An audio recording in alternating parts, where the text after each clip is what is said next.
Здравей, красавица. Крадец ли има в кухнята ми? Ако бях крадец, щях ли да варя свински крака в момента?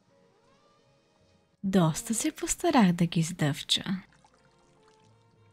Не мислиш ли? Ти за краката в тенджерата ли имаше предвид? Извинявам се.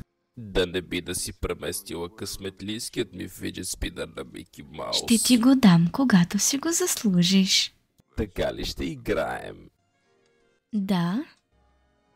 Играя игри за напред, нали? Ами ти? Слушай, малка кълпазанке, аз съм ги измислил тези игри.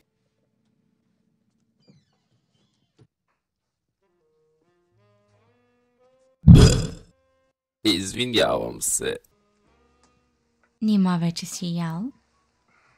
Малко пиринско, но има място. Усетих. Добър апетит.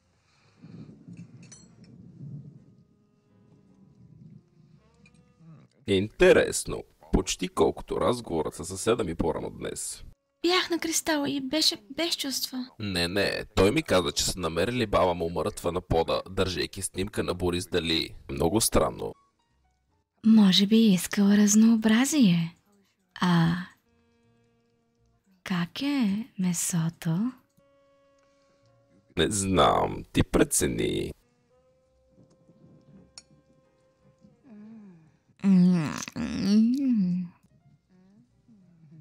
Дано не ти мирише на нещо странно този пръст. Тази поза позната ли ти е? Това е Зодия Рак. За какво е тази снимка? Аз мисля, че си Скорпион.